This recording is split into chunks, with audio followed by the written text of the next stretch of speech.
Guys for joining us on Book Talks with Grace and Aiden, where we drink coffee and talk about some of our favorite literature. You know, it's always great to have such a lovely audience here today, so thank you guys again for joining. Yeah, if you're new here, you can go ahead and join our Patreon to keep seeing insightful content. But if you're not new, keep watching to see what we always do.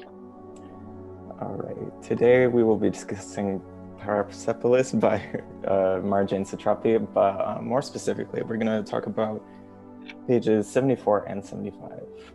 For context, in this part of the book, this is after the Shah was out of power. Humani just banned education, and all the times in this book when Margie is out in public, she's not wearing a veil. However, this is the significant point where after these pages in Publix, Margie will always be wearing a veil.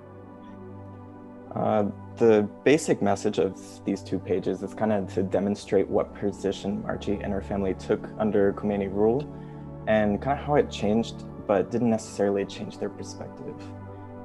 This kind of starts in the very beginning where we have a very peaceful, nothing wrong panel, which is immediately contrasted in the second panel where we have jagged speech bubbles and Emanata on Margie's mom, which kind of introduces the urgency of the situation regarding, you know, the mandate to wear a veil. And then later down on the page, we see how Satrapi uses visual imagery and diction. In the middle panel, when she used specific diction, including "they insulted me," "they said that women should be pushed up against a wall and then thrown in the garbage." So this diction and also the foreground of how Margie's with her parents in this exposes her to the real horrors of the real world, how there is no censorship, and especially we can see this through the Emanata as Satrapi shows that Margie's innocence is lost, and through this experience she really sees how her culture has to change. Yeah, right after that violent encounter, we learned that Khomeini had mandated some of the veil wearing, to which Margie teaches us a bit about the differences between fundamentalist and modern and progressive people.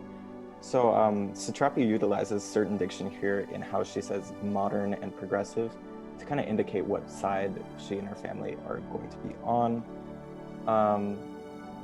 And she also uses voiceover to demonstrate the different subtle nuances as to how more modern presenting people would present to demonstrate their opposition to the regime. And then later we hear that Margie's mom says last year she was wearing a miniskirt showing off her beefy thighs to the whole neighborhood. Now Madam is wearing a chador. Satrapi uses this juxtaposition to show that this is the culture change based on the government, and this is not just happening in Margie's family, but because of this new rule of the veil and the oppression of controlling women, that everyone in the public has to change. However, as we see later in the panel, in the page, that even though people are dressing a certain way, does not mean that their perspective on the government has to change. Kind of in that way, Margie and her family had different ways of demonstrating their opposition while also following the rules of the veil mandate. And this is kind of embodied in the last panel, where we see that even though she's wearing a veil, she's allowing a few strands of her hair to be exposed, thus showing her stance against the regime.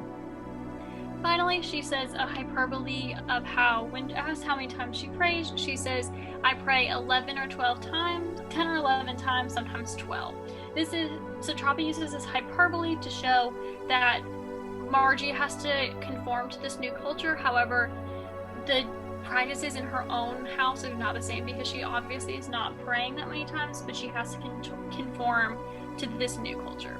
So overall, in these two pages, Satrapi demonstrates that how they present themselves has to change because of this new veil mandate, and she will continue to wear the veil. However, this does not mean that their family will become a fundamentalist because she still has hair outside of her veil, showing that she is a modern woman through all of this. Yeah, this really connects to Satrapi's social milieu, and it really talks about how forcefully and violently the 1979 veil mandate impacted families across Iran. Like in the book, the veil represents kind of a sign of oppression, and in real life, that same symbol carries through, to which many women in Iran rebelled against on International Women's Day of 1979, right after Khomeini mandated wearing it. So just like Margie and her family, not all women of Iran really supported or liked wearing the veil, but they were definitely forced to. But that definitely didn't change their views on the regime itself. Thank you so much for listening to us and discussing these 2 pages of Persepolis. Have a great rest of your day. See you at next episode.